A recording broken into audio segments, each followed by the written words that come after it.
Joining me now is the Australian's Foreign Affairs editor, Greg Sheridan.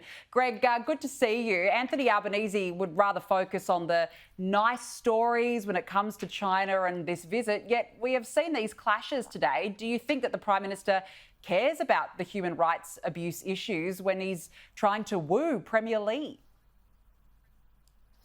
Well, Danica, great to be with you. I'd give the Albanese government a mixed report. I thought Penny Wong was quite sensible on Insiders on Sunday, listing some of the things we disagree with China about, and very importantly, saying we're in permanent strategic competition with China in the South Pacific.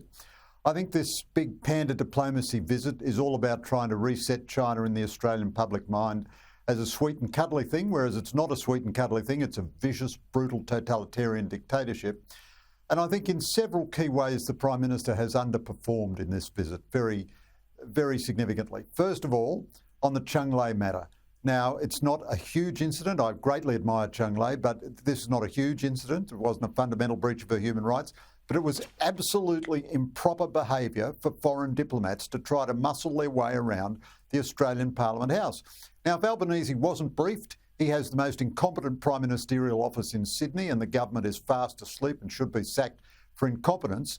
If he was briefed but wasn't game to simply say, I don't want to overblow this incident, but the Chinese officials were plainly out of order, that's not the way we react, that's not the way we treat journalists in Australia, well, then he's a coward, and he has ceded an element of Australian democracy to China. The same with the demonstrators. No other embassy in Canberra can organise busloads of demonstrators to intimidate and influence Australian politics.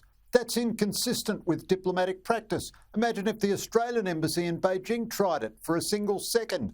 Now, governments of both persuasions, the Liberals were as pathetic on this as Labor, have not enforced on the Chinese embassy in Canberra the proper restrictions which should apply to an embassy.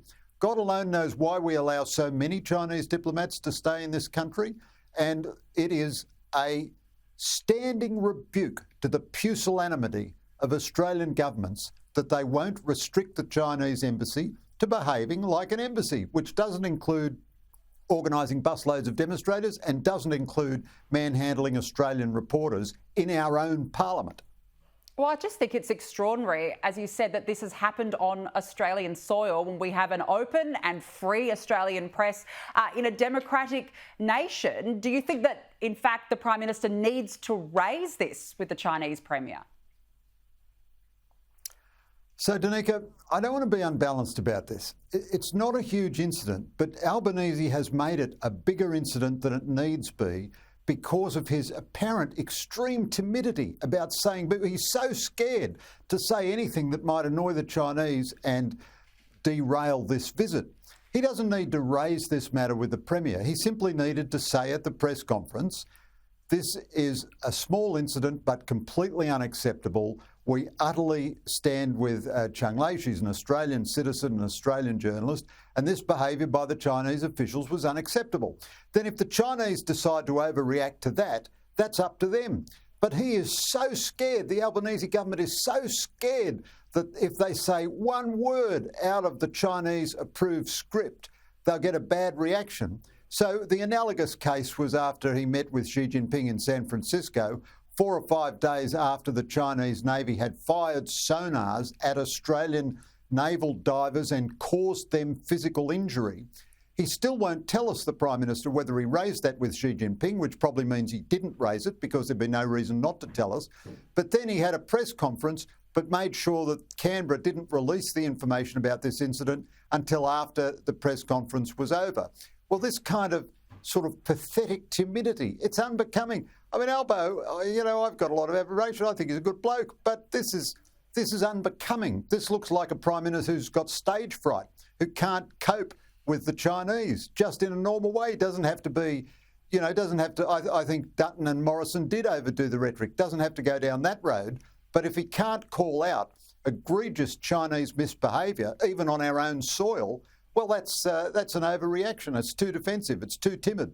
But I just think that there needs to be more of a stand up for Australian values by this government. I mean, there's been so many incidents, as I went to earlier in my editorial. But look, I just want to ask you about climate, because you've written in The Australian today that the oil, gas and coal boom have shattered this decarbonisation myth. Now, we hear it all the time, Greg, that the climate wars, that they have been sparked, particularly ahead of the next election. But you don't actually think that is the case. Why?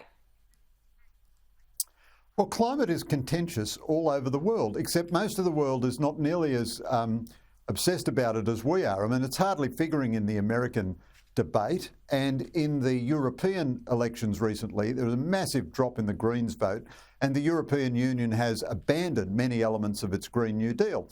But simply as a matter of fact, I wouldn't want any of your viewers to take my word for it. And of course, ABC viewers will never hear anything like this. But oil, gas and coal, yes, coal, are at record high usage in the history of the human race today. Not only that, global greenhouse gas emissions are rising and are at a record high. So it's simply a matter of fact that the world is not decarbonising. Now, very advanced nations like North America, Europe and us are reducing our emissions a bit. But the big growth in emissions comes in China, India, Indonesia, Vietnam, the Philippines, and so on. Now, I don't think, therefore, we abandon the idea that we reduce our emissions, but it's crazy to send the economy bankrupt and massively increase our energy prices in order to reach an insane target like a 42% reduction by 2030. The world will not notice whether we have a 42% reduction or a zero reduction.